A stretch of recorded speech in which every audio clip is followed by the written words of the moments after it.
What's up guys, Max here with a new piece of Killer Instinct footage that I wanted to do a breakdown for, and it's a combo. And it's what has been dubbed as the FILTHIE combo. The few times I've had a chance to go down to Double Helix offices, Filthy Rich has always shown me some new crazy combo thing that he's discovered using manuals, autos, like all the huge stuff that's available in Killer Instinct combo system.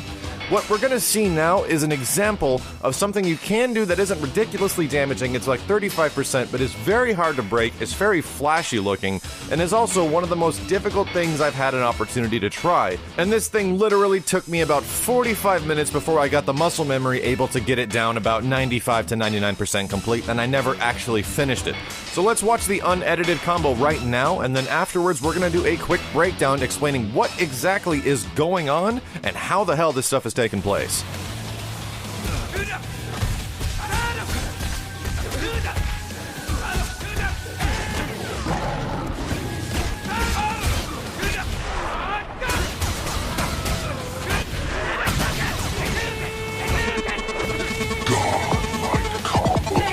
Crazy, right? And it's using almost everything Jago has in his combo arsenal. Even though it doesn't do that much damage, it can be very, very difficult to break, albeit still completely breakable. Now I'm going to mention some things that some folks might not be familiar with if you've been playing Killer Instinct for a long time, but for some of you guys that have been into like Street Fighter 4 or Capcom vs SNK 2 or games like that, there are moments in this combo that have things called 1-frame links or 2-frame links. Essentially, within the opportunity you have to hit 1 or 2 frames out of 60 in order to land this actual combo, and I'll point out these portions because it can be pretty freaking difficult. The combo begins with close heavy punch into light wind kick.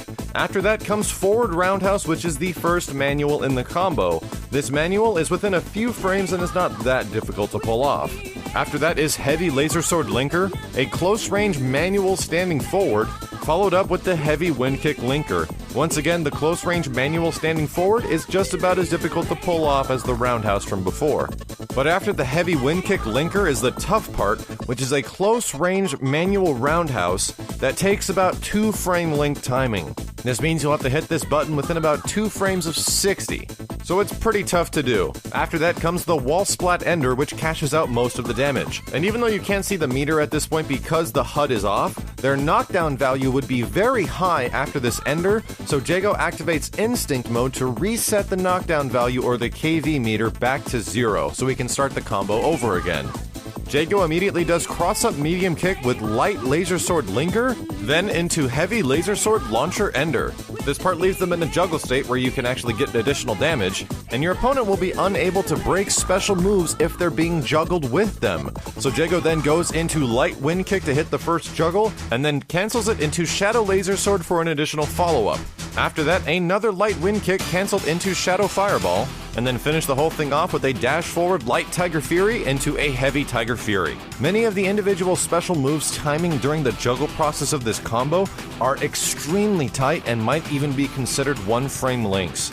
Now don't be too worried guys, this is just another example of how Killer Instinct has a lot of combo variety. The normal auto combos are what many people like to call the golden path of Killer Instinct combos, which goes from opener to auto double to linker to auto double to linker to ender, is very easy to do, and you can mix that up with manual combos just the same. What you're not seeing a lot of right now is a lot of people doing combos like this in actual matches. I guarantee you the thought process behind like remembering all this stuff and then thinking about breakers and counter breakers and what buttons your opponent is going to press is a lot to take in early on in this game, and that's how Killer Instinct is really going to evolve. But this is just an example of how far it can go and how crazy the game can get just with one character. So thank you guys very much. And there's also been a recent announcement that IGN is going to have the full freaking Orchid reveal with a ton of other stuff live on October 31st, and we'll also get our glimpse at the final character. So check that out guys, links are in the description below, and take care.